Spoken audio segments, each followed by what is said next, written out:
നീ എൻ്റെ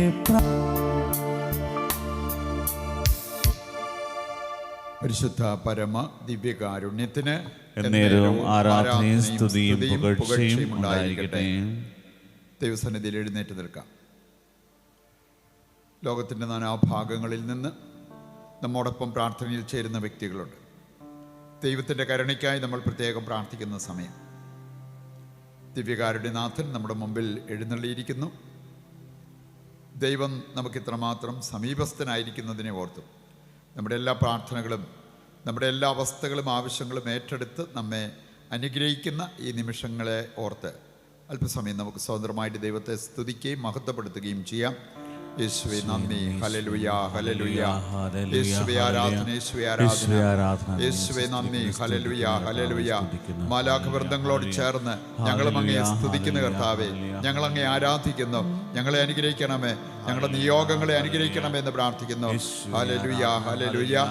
യേശുവേ നന്ദി, യേശുവേ നന്ദി, യേശുവേ നന്ദി, യേശുവേ നന്ദി. പരിശുദ്ധ പരമ ദിവ്യകാരുണ്യത്തിന് ആരാധനയും സ്തുതിയും പുകഴ്ചയും ഉണ്ടായിരിക്കട്ടെ.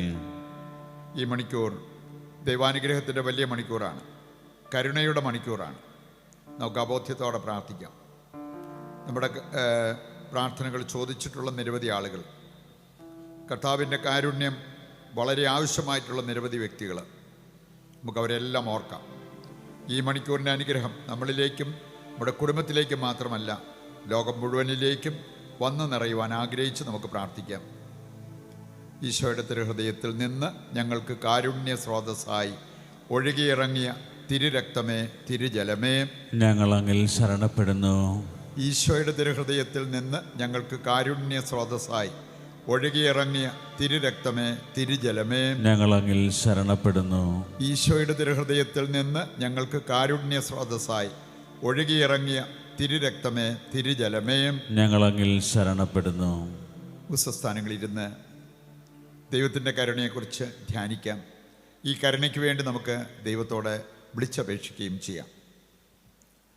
ജോൺ പോൾ രണ്ടാമൻ മാർപ്പാപ്പ അദ്ദേഹം സൂചിപ്പിച്ചൊരു കാര്യമാണ്, ലോകത്തിന് ഇന്ന് മറ്റെന്തിനേക്കാൾ ആവശ്യം ദൈവത്തിൻ്റെ കരുണയാണ്. നമ്മുടെ ചിലപ്പോൾ ഇത് മറന്നിട്ട് മറ്റ് പലതിൻ്റെയും പുറകെ പോയേക്കാം, പലതും നമ്മൾ നേടിയെടുത്തേക്കാം. എന്നിട്ടും നമ്മുടെ ജീവിതത്തിന് ഒരു ഐശ്വര്യമോ സന്തോഷമോ സമാധാനമോ ഇല്ലാത്ത അവസ്ഥ. അതുകൊണ്ടാണ് ഈ വിശുദ്ധൻ പറഞ്ഞതാണ്, ലോകത്തിന് മറ്റെന്തിനേക്കാൾ ഉപരി ആവശ്യമായിട്ടുള്ള കാര്യം ദൈവത്തിൻ്റെ കരുണയാണ്. ആ ഒരു ചിന്തയിൽ വേണം നമ്മൾ ഈ കരുണയ്ക്ക് വേണ്ടി പ്രാർത്ഥിക്കുവാൻ. ആ വിശ്വാസത്തോടെ പ്രാർത്ഥിക്കുന്നവർക്ക് ദൈവത്തിൻ്റെ കരുണ ഏറ്റെടുക്കാൻ പറ്റും. ദൈവം കാരുണ്യവാനാണെന്ന് കൃത്യമായിട്ട് വചനം നമ്മെ പഠിപ്പിക്കുന്ന കാര്യമാണ്. പിതാവായ ദൈവം കാരുണ്യവാനാണ്. ദൈവം തന്നെ വെളിപ്പെടുത്തിയൊരു കാര്യമാണ് അവിടുന്ന് കാരുണ്യവാനാണെന്ന്. നമ്മളത് പുറപ്പാട് പുസ്തകം 34 അധ്യായത്തിൻ്റെ 5 മുതൽ വായിക്കുമ്പോൾ കാണുന്ന കാര്യമാണ്. ദൈവം കാരുണ്യവാനാണെന്ന് ദൈവം തന്നെ വെളിപ്പെടുത്തിയൊരു കാര്യമാണ്. യോനായുടെ പുസ്തകം 2-ാം അധ്യായം വായിച്ചാൽ 4-ാം അധ്യായത്തിൻ്റെ 2-ാമത്തെ വചനമാണ്. അവിടെ നമ്മൾ കാണുന്നത് യോനാ പ്രവാചകൻ ദൈവത്തെക്കുറിച്ച് പറയുന്നുണ്ട്, ദൈവം ദയാലുവും കാരുണ്യവാനുമായ ദൈവമാണ്. അതുകൊണ്ട് ദൈവത്തിൻ്റെ കരുണയെക്കുറിച്ച് നമ്മളാരും സംശയിക്കേണ്ടതില്ല. ഈ കരുണ നമ്മുടെ ജീവിതത്തിലേക്ക് വരാനുള്ള വഴികൾ നമ്മൾ മനസ്സിലാക്കുക എന്നുള്ളതാണ് ഏറ്റവും പ്രധാനപ്പെട്ടത്. ഇനി ആ വഴി അറിഞ്ഞാൽ നമുക്ക് ആ വഴിയിലേക്ക് വന്ന് നിൽക്കാൻ പറ്റും. അവിടെ ദൈവത്തിൻ്റെ കരുണ പ്രാപിക്കാൻ നമുക്ക് സാധിക്കും. നമുക്കറിയാലോ, നമ്മളൊരു വീട്ടിലേക്ക് പോകാനുള്ള വഴി നമുക്കറിയാമെങ്കിൽ ആ വീട്ടിലെത്താനായിട്ട് എളുപ്പമുണ്ട്, വേറെ ആരോടും ചോദിക്കേണ്ട കാര്യമില്ല. ആ വഴിയെ നമ്മൾ നടന്ന് അടുക്കുക എന്നുള്ളതാണ്. നമ്മളൊരു സ്ഥലത്തേക്ക് പോകാനുള്ള വഴി അറിയാമെങ്കിൽ നമുക്ക് അവിടെ എത്താനായിട്ട് സാധിക്കും. എന്ന് പറഞ്ഞ പോലെ ദൈവത്തിൻ്റെ കരുണ പ്രാപിക്കാനുള്ള വഴികൾ നമ്മൾ മനസ്സിലാക്കിയിരുന്നാൽ ആ കാരുണ്യം അത് നമുക്ക് പ്രാപിക്കാൻ എളുപ്പമായിരിക്കും. ഏതാനും വചനഭാഗങ്ങളിലൂടെ നമ്മളിന്ന് ദൈവത്തിൻ്റെ കരുണ നമ്മളിലേക്ക് എത്തിക്കുന്ന ചില വഴികൾ മനസ്സിലാക്കാൻ പോവുകയാണ്. ഇതിലേറ്റവും പ്രധാനപ്പെട്ട വഴി കുമ്പസാരം എന്ന കൂദാശയാണ്. കുമ്പസാരം എന്ന കൂദാശ നമുക്കറിയാം, ജീവിതത്തിൽ തകർന്ന് തരിപ്പണമായ വ്യക്തികളും അനുദപിച്ച് ദൈവത്തിലേക്ക് തിരിഞ്ഞപ്പോൾ അവരുടെ ജീവിതം വീണ്ടെടുക്കാൻ അവർക്ക് സാധിച്ചു. അതിന് നല്ല ഒരു ഉദാഹരണമാണ് മഗ്ദലന മറിയം. ലൂക്കായുടെ സുവിശേഷം 8-ാം അധ്യായം 2-ാമത്തെ വചനം വായിച്ചാൽ അവിടെ നമ്മൾ കാണുന്നത്, 7 അശുദ്ധാത്മാക്കളെ അവളിൽ നിന്നും പുറത്താക്കിയതാണ്. പക്ഷെ നമ്മൾ കാണുകയാണ് അവൾക്ക് വിശുദ്ധിയാകാൻ പറ്റി. അവൾ അനുതാപത്തിലേക്ക് നയിക്കപ്പെട്ടു. ദൈവത്തിൻ്റെ കാരുണ്യത്തിൽ അവൾ വിശ്വാസം അർപ്പിച്ചു. അതിൻ്റെ ഫലമായിട്ട് അവൾക്ക് വിശുദ്ധിയായി മാറാനായിട്ട് സാധിച്ചു. പറയുന്നുണ്ട്, അനുദപിച്ച് കർത്താവിൻ്റെ പക്കലേക്ക് തിരിഞ്ഞാൽ ഏത് വ്യക്തിക്കും ഏത് പാപിക്കും ദൈവത്തിൻ്റെ കരുണ പ്രാപിക്കാൻ പറ്റും. നമ്മൾ കാണുന്നുണ്ട് പത്രോസിൻ്റെ കാര്യം പറഞ്ഞിരിക്കുന്നത്, അവന് വലിയൊരു പാപമാണ് ചെയ്തത്, തൻ്റെ ഗുരുനാഥനെ തള്ളിപ്പറഞ്ഞു. പക്ഷെ അവൾ കാണുകയാണ് മനം നൊന്ത് കരയുന്ന പത്രോസിനെ. അവൻ അനുദപിച്ച് മനം നൊന്ത് കരഞ്ഞു. അവനെ തന്നെ അപ്പസ്തോലന്മാരുടെ ആ ഒരു തലവനായിട്ട് കർത്താവ് നിയോഗിച്ച് മുന്നേറുന്നത് നമുക്ക് കാണാൻ പറ്റും. പറയുന്നുണ്ട്, ഏത് പാപിയെയും കർത്താവ് വീണ്ടെടുക്കുന്ന ഒരു കൂദാശയായിട്ട് കുമ്പസാരം എന്ന കൂദാശയെ നമുക്ക് കാണാൻ പറ്റും. യോഹന്നാൻ 20-ാം അധ്യായത്തിൽ കർത്താവ് നമ്മെ പഠിപ്പിക്കുന്ന ഒരു കാര്യമാണ്, നിങ്ങൾ ആരുടെ പാപങ്ങൾ ക്ഷമിക്കുന്നുവോ അവ ക്ഷമിക്കപ്പെട്ടിരിക്കും, ബന്ധിക്കുന്നുവോ അവ ബന്ധിക്കപ്പെട്ടിരിക്കും. സമാന്തര സുവിശേഷങ്ങളിലും ഈ സന്ദേശം വളരെ ശക്തമായിട്ട് പറഞ്ഞിരിക്കുന്ന ഒരു സന്ദേശമാണ്. എന്തിനെക്കുറിച്ചാണ് നമുക്കറിയാം, കുമ്പസാരം എന്ന കൂദാശ. നമുക്കറിയാം ഈ കൂദാശ, കുമ്പസാരം എന്ന കൂദാശ എന്ന് പറഞ്ഞാൽ ദൈവത്തിൻ്റെ കരുണയുടെ തൂമ്പ് തുറക്കുന്ന കൂദാശ. നമുക്കറിയാമല്ലോ, ചില തൂമ്പ് തുറക്കുമ്പോൾ വെള്ളം ചാടി വരുന്നത് പോലെ ഈ കൂദാശയിലൂടെ അതിശക്തമായിട്ട് ദൈവത്തിൻ്റെ കരുണ നമ്മുടെ മേൽ പ്രഹളിക്കും, ഒഴുകി വരും എന്നുള്ള ആ ഒരു കാര്യം നമ്മൾ മനസ്സിലാക്കിയിരിക്കേണ്ട കാര്യമാണ്. കർത്താവ് നമ്മെ അനുതാപത്തിലേക്ക് വിളിക്കുന്ന രംഗങ്ങൾ ഇഷ്ടം പോലെയാണ് ബൈബിളിൽ. ജെറമിയായുടെ പുസ്തകം വായിച്ചാൽ 3-ാം അധ്യായത്തിൻ്റെ 12-ാമത്തെ വചനം, നീ എൻ്റെ പക്കലേക്കൊന്ന് തിരിച്ചു വരിക, തിരിച്ചു വരുന്നെങ്കിൽ ഞാൻ നിന്നോട് നിത്യമായി കോപിക്കില്ല. അപ്പോൾ അതുകൊണ്ട് പാപത്തിലൂടെ ദൈവത്തിൽ നിന്ന് അകന്നു പോയവരാണെങ്കിലും ദൈവം വിളിക്കുന്നു ദൈവത്തിൻ്റെ പക്കലേക്ക് തിരിച്ചു വരാൻ. കുമ്പസാരം എന്ന കൂദാശ ഈ തിരിച്ചു വരവിനെ നമ്മെ സഹായിക്കുന്നത്. അതുപോലെ തന്നെ തിരിച്ചു വരുന്നവർക്ക് സൗഖ്യം പ്രാപിക്കാനും അവരുടെ ഐശ്വര്യം പുനഃസ്ഥാപിക്കാനുമുള്ള ഒരു കൂദാശയായിട്ടാണ് കുമ്പസാരത്തെ നമ്മൾ കാണേണ്ടത്. നമുക്കറിയാം, സഭയിൽ ഈ കൂദാശ വെച്ചിരിക്കുന്നത് കുമ്പസാരിപ്പിക്കുന്നവർക്ക് എന്തെങ്കിലും കിട്ടാൻ വേണ്ടിയല്ല. അതിന് 10 പൈസയുടെ ഫീസ് പോലും ഇല്ല എന്ന് നമുക്കറിയാം. ഇനി ഒരുപാട് അനുഗ്രഹം വർഷിക്കുന്നൊരു കൂദാശയാണ് കുമ്പസാരം. അതിന് നാം എന്ത് ചെയ്യണം? നമുക്ക് അനുദപിച്ച് നല്ലൊരു കുമ്പസാരം നടത്താൻ പറ്റണം. അതിന് നമ്മൾ സമയം കണ്ടെത്തണം, അതിനുള്ള സാഹചര്യങ്ങൾ നമ്മൾ കണ്ടെത്തണം, ഒരുങ്ങി ആ കുമ്പസാരത്തിലേക്ക് പോകണം. പ്രത്യേകിച്ച് ഈ കാലയളവ് നമ്മൾ യേശുവിൻ്റെ വരവിനായിട്ട് ഒരുങ്ങുന്നു. അതിന് നല്ലൊരു കുമ്പസാരം നമ്മളെ ഒരുപാട് സഹായിക്കും എന്നുള്ളത് നാം തിരിച്ചറിയണം. നല്ല കുമ്പസാരം നടത്തിയ എത്രയോ വ്യക്തികളുടെ ജീവിതത്തിൽ അവരുടെ ജീവിതം സമൂലം മാറി. ഒരുപക്ഷെ അവരുടെ രോഗങ്ങൾക്ക് പോലും മാറ്റം വന്നു, ജീവിത പ്രശ്നങ്ങൾക്ക് മാറ്റം വന്നു, സാമ്പത്തിക മേഖലയിൽ മാറ്റം വന്നു, മനസ്സിൻ്റെ തലത്തിൽ ഒരുപാട് മാറ്റം. അങ്ങനെ പലവിധ മാറ്റങ്ങൾ ഏറ്റെടുക്കാൻ പറ്റിയ വ്യക്തികളുണ്ട് ഒരു കുമ്പസാരം എന്ന കൂദാശയിലൂടെ. അപ്പോൾ അതുകൊണ്ട് ഈ ഒരു കൂദാശ ദൈവം നമുക്കായിട്ട് നൽകിയിരിക്കുന്ന കൂദാശ, ഇതിലൂടെ നമുക്ക് ദൈവത്തിൻ്റെ കരുണ സമൃദ്ധമായിട്ട് ഏറ്റെടുക്കാൻ സാധിക്കും എന്നുള്ള കാര്യം നമ്മൾ തിരിച്ചറിയാം. ഒരുപക്ഷെ കുമ്പസാരത്തിന് പോകുകയില്ലാത്ത വ്യക്തികൾ നമ്മുടെ കുടുംബത്തിലുണ്ടായിരിക്കാം. നമ്മൾ നല്ല കുമ്പസാരം നടത്തി നമ്മൾ കർത്താവിലേക്ക് അടുക്കുമ്പോൾ അത് മറ്റുള്ളവരുടെ മാനസാന്തരത്തിന് വഴി തുറക്കും എന്ന് നമ്മൾ തിരിച്ചറിയണം. യേശു പറഞ്ഞൊരു കാര്യമുണ്ട്, ലോകം വിശുദ്ധീകരിക്കപ്പെടേണ്ടതിന് ഞാൻ എന്നെ തന്നെ വിശുദ്ധീകരിക്കുന്നു.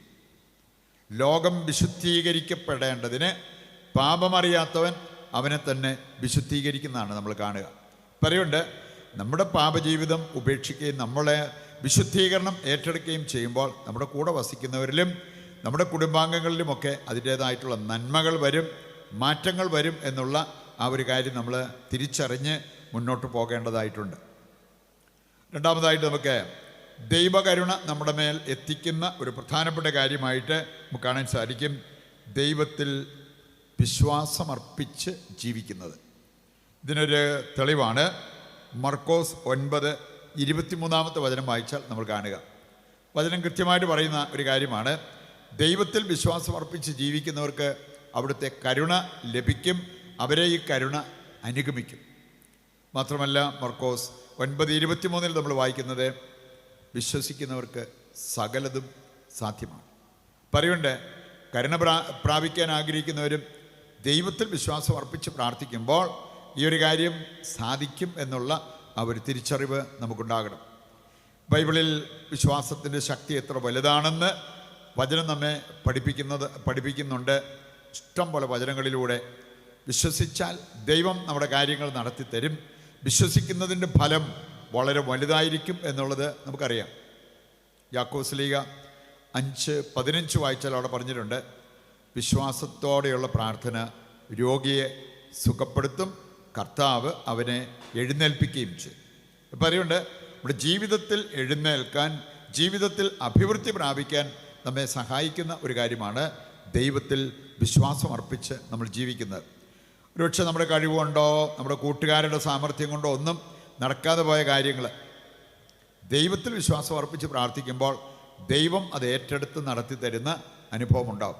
എത്രയോ പേര് ജീവിതത്തിൽ വലിയ പ്രതിസന്ധികളിലൂടെ കടന്നുപോയവർ വേണേൽ ഒരു ധ്യാനത്തിൽ സംബന്ധിച്ചു, വചനം കേട്ടു, പ്രാർത്ഥിച്ചു, അതിൻ്റെ ഫലമായിട്ട് അത്ഭുതകരമായി അവരുടെ ജീവിതത്തിൽ ദൈവം ഇടപെട്ടതുകൊണ്ട് ഇന്ന് വളരെ നല്ല രീതിയിൽ ജീവിക്കുന്ന വ്യക്തികളെ കാണാൻ പറ്റും.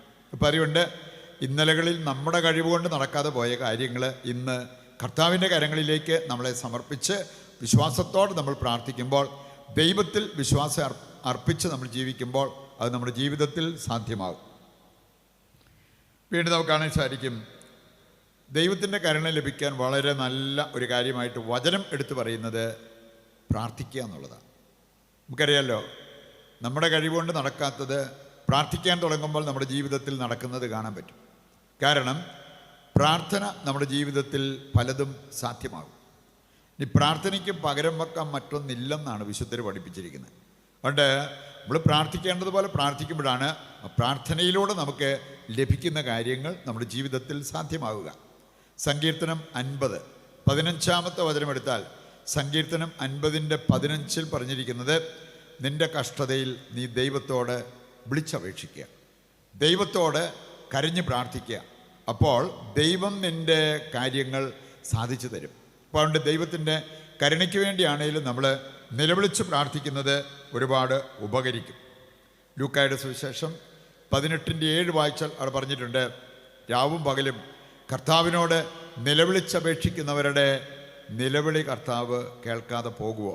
അപ്പം അതുകൊണ്ട് നമ്മുടെ മേലാണേലും മറ്റുള്ളവരുടെ മേലാണേലും കരുണ വർഷിക്കപ്പെടുവാൻ ആഗ്രഹിക്കുന്നവർ കർത്താവിനോട് നിലവിളിച്ച് അപേക്ഷിക്കണം. നാലാമത്തെ ഒരു കാര്യം, നമ്മൾ വചനം വായിച്ച് ധ്യാനിക്കുമ്പോൾ ദൈവത്തിൻ്റെ കരുണ, ദൈവത്തിൻ്റെ അനുഗ്രഹം നമ്മുടെ ജീവിതത്തിലേക്ക് വരും. അത് അനുതാപമായിട്ട് വരാം, ജീവിത സമൃദ്ധിയായിട്ട് വരാം. നെഹേമിയ 8-ാം അധ്യായം അതിന് ഒരു തെളിവാണ്. നെഹേമിയ 8 ആദ്യത്തെ 9 വചനങ്ങൾ വായിച്ചാൽ മതി. 1 മുതൽ 8 വരെ നമ്മൾ കാണുന്നു, അവരെല്ലാവരും ശ്രദ്ധാപൂർവം വചനം കേട്ടുകൊണ്ടിരുന്നു. 9-ാമത്തെ വചനം പറയാണ്, വചനം കേട്ട ജനം കരഞ്ഞു എന്ന് പറഞ്ഞാൽ അവർക്ക് അനുതാപം ഉണ്ടായി. അതിനവർ ചെയ്തത് ശ്രദ്ധാപൂർവം ദൈവത്തിൻ്റെ വചനം കേട്ടുകൊണ്ടിരുന്നു. പിന്നീട് തുടർന്ന് വായിച്ചാൽ നമുക്ക് കാണാൻ സാധിക്കും, അതവരെ ജീവിത സമൃദ്ധിയിലേക്ക് നയിച്ചതായിട്ട് ദൈവവചനം സൂചിപ്പിക്കുന്നുണ്ട്. അവസാനമായിട്ട് നമുക്ക് ചിന്തിക്കാവുന്ന, കരുണ ലഭിക്കാവുന്ന ഒരു മാർഗമാണ് പാപത്തിന് പരിഹാരം ചെയ്യുക. പുറപ്പാട് പുസ്തകം 32-ാം അധ്യായത്തിൻ്റെ 30-ാമത്തെ വചനം വായിച്ചാൽ അവിടെ നമ്മൾ കാണുന്നത്, മോശ ദൈവജനത്തിൻ്റെ പാപത്തിന് പോലും പരിഹാരം ചെയ്തു. തൻ്റെ മാത്രം പാപമല്ല, തൻ്റെ പാപത്തിന് എന്നതിനേക്കാൾ മറ്റുള്ളവരുടെ പാപത്തിന് പരിഹാരം ചെയ്യുന്നു. മോശ അവിടെ തെറ്റ് ചെയ്തിട്ടില്ലായിരുന്നു. വിഗ്രഹാരാധന നടത്തിയത് മറ്റ് ആളുകളായിരുന്നു. പക്ഷെ മോശ പറയാണ്, ഞാൻ പോയി നിങ്ങളുടെ പാപത്തിന് പരിഹാരം ചെയ്യാം, അങ്ങനെ ദൈവം നമ്മളോട് കരുണ കാണിച്ചേക്കാം. അപ്പം അതുകൊണ്ട് ഈ മാർഗങ്ങൾ സ്വീകരിച്ച് മുന്നോട്ട് പോകുന്നവർക്ക് ദൈവത്തിൻ്റെ കരുണ സ്വീകരിക്കുന്ന കാര്യത്തിൽ ഒരു കുറവും വരത്തില്ല എന്ന് നമ്മൾ തിരിച്ചറിയണം. നമ്മൾ സമർപ്പിച്ച പ്രാർത്ഥനകളെ ഒരിക്കൽ കൂടി ദൈവകരങ്ങളിൽ ഏൽപ്പിക്കാം. നമ്മുടെ ആവശ്യങ്ങളും നമ്മുടെ കുടുംബത്തിൻ്റെ ആവശ്യങ്ങളും കുടുംബാംഗങ്ങളുടെ ആവശ്യങ്ങളും കർത്താവ് നടത്തി തരുവാൻ നമുക്ക് പ്രാർത്ഥിക്കാം. മാരകമായ രോഗം ബാധിച്ച് വിഷമിക്കുന്നവരെ സമർപ്പിക്കാം. മരണത്തോട് മല്ലടിക്കുന്നവർ, മരണാസന്നരായി കിടക്കുന്നവർ, ദൈവത്തിൻ്റെ കരുണ അവരെല്ലാവരുടെ മേലും വന്ന് നിറയുവാൻ നമുക്ക് പ്രാർത്ഥിക്കാം. നമ്മുടെ പ്രത്യേക നിയോഗങ്ങളെയും ദൈവകരങ്ങളിൽ ഏൽപ്പിച്ചുകൊണ്ട് താഴ്ന്ന സ്വരത്തിൽ കർത്താവിനെ സ്തുതിച്ചുകൊണ്ട് ദിവ്യകാരുണ്യത്തിൻ്റെ ആശീർവാദം സ്വീകരിക്കുവാൻ നമുക്ക് ഒരുങ്ങാം. യേശുവേ നന്ദി. Hallelujah, hallelujah, hallelujah. കർത്താവേ, ഞങ്ങളെ അനുഗ്രഹിക്കണമേ, ഞങ്ങളുടെ കുടുംബത്തെ അനുഗ്രഹിക്കണമേ, ഞങ്ങളുടെ എല്ലാ നിയോഗങ്ങളെയും അനുഗ്രഹിക്കണമേ. ലോകം മുഴുവൻ്റെ മേലും അവിടുത്തെ അനുഗ്രഹം വർഷിക്കണമേ എന്ന് ഞങ്ങൾ പ്രാർത്ഥിക്കുന്നു.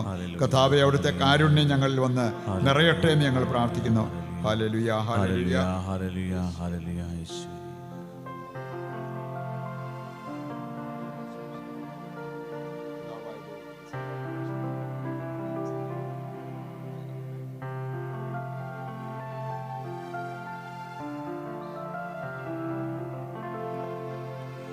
പരിശുദ്ധ പരമമാം ദിവ്യകാരുണ്യമേ, എന്നുമെന്നും അങ്ങേക്കാരാധന. പരിശുദ്ധ പരമമാം ദിവ്യകാരുണ്യമേ, എന്നുമെന്നും അങ്ങേക്കാരാധന. പരിശുദ്ധ പരമമാം ദിവ്യകാരുണ്യമേ, എന്നുമെന്നും അങ്ങേക്കാരാധന.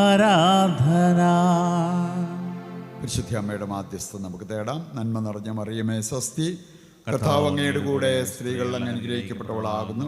അങ്ങയുടെ ഉദരത്തിൻ ഫലമായി ഈശോ അനുഗ്രഹിക്കപ്പെട്ടവനാകുന്നു. പരിശുദ്ധ മറിയമേ തമ്പുരാന്റെ അമ്മേ, പാപികളായ ഞങ്ങൾക്ക് വേണ്ടി ഇപ്പോഴും ഞങ്ങളുടെ മരണസമയത്തും തമ്പുരാനോട് അപേക്ഷിച്ചുകൊള്ളണമേ. ആമേൻ. ഞങ്ങളുടെ സഹായമായ പരിശുദ്ധ മറിയമേ, ഞങ്ങൾക്ക് വേണ്ടി അപേക്ഷിക്കണമേ. വിശുദ്ധ ഔസേപ്പ് പിതാവേ, ഞങ്ങൾക്ക് വേണ്ടി അപേക്ഷിക്കണമേ. വിശുദ്ധ ഫൗസ്റ്റീനായേ, ഞങ്ങൾക്ക് വേണ്ടി അപേക്ഷിക്കണമേ. ഈശോ മിശിഹായ്ക്ക് സ്തുതിയായിരിക്കും.